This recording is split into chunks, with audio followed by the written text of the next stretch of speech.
Hello, I'm Jeremy Kent. In the first lecture in this series, we discussed the definition of sports-related concussion. It sounds easy. Unfortunately, it's not. Unless the person was knocked out, which is pathognomonic for concussion, there's a lot of gray area. A concussion definition has been somewhat of a moving target. We'll try and nail it down a little bit better.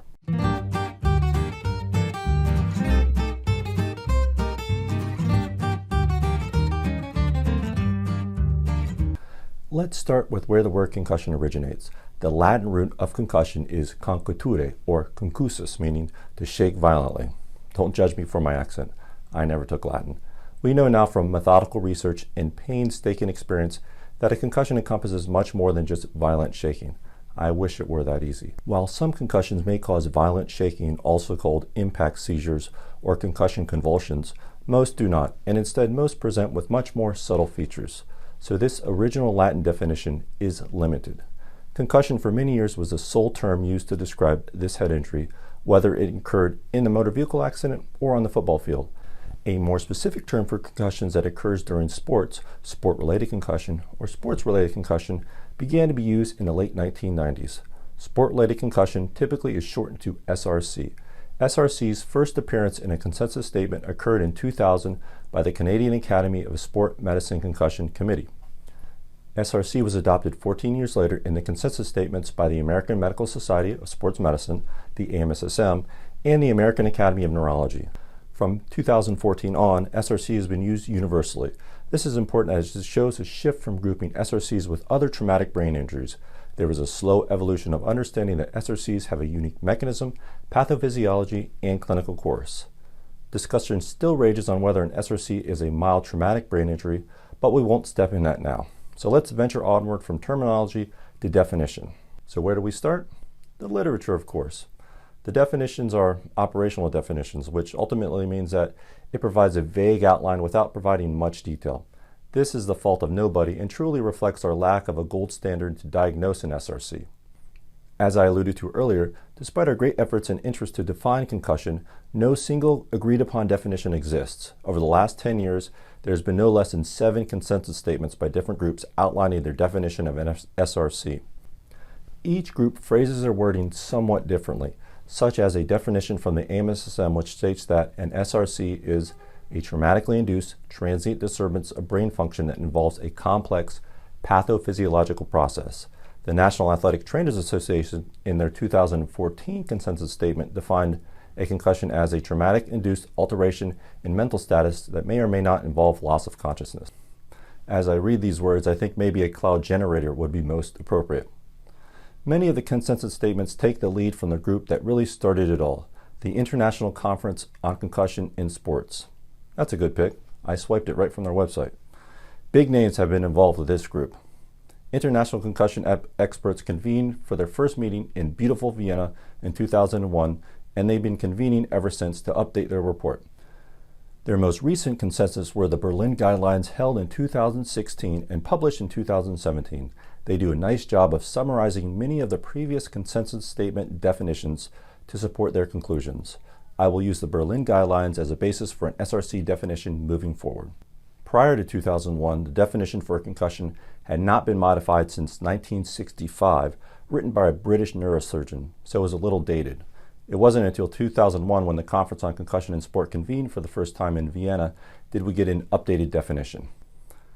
Much of the definition of an SRC from the Berlin Guidelines is clinically based. In contrast, a definition of an SRC is unable to be made based solely on biomechanical evidence, so nothing about helmet impacts, rotational g-forces, or sensors help us define an SRC. So with that said, the Berlin Guidelines define an SRC as a traumatic brain injury induced by biomechanical forces. Several common features that may be utilized in clinically defining the nature of a concussive head injury include: 1. An SRC may be caused by either a direct blow to the head, face, neck, or elsewhere on the body with an impulsive force that is transmitted to the head. 2. An SRC typically results in the rapid onset of short-lived impairment of neurologic function that resolves spontaneously. However, in some cases, signs and symptoms evolve over a number of minutes to hours. 3. An SRC may result in neuropathological changes, but the acute clinical signs and symptoms largely reflect a functional disturbance rather than a structural injury, and as such, no abnormality is seen on standard structural imaging studies. And 4, an SRC results in a range of clinical signs and symptoms that may or may not involve a loss of consciousness.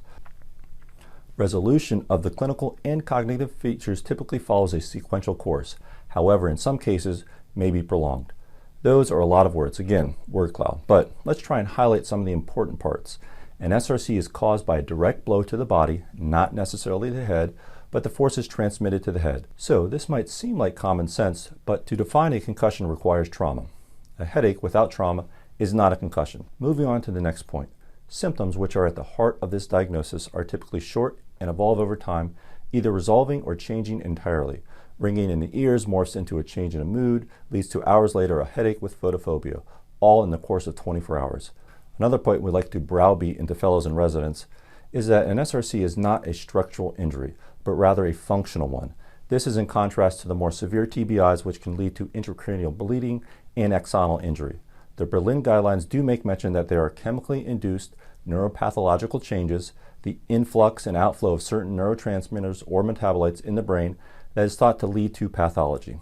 The AMSSM definition also reports on this pathophysiologic process. As we develop more sensitive imaging to evaluate SRCs, I would not be surprised if we do not find some structural injury at some level. However, at this point, we don't have that imaging, and the party line is no structural damage. The Berlin definition stressed that an SRC can occur without an LOC, as most of us now know, which was previously not the case. Historically, these dings and bell rungs weren't considered concussions. Time to resolution of symptoms can vary dramatically. Some get better in a couple days, and others take weeks or longer.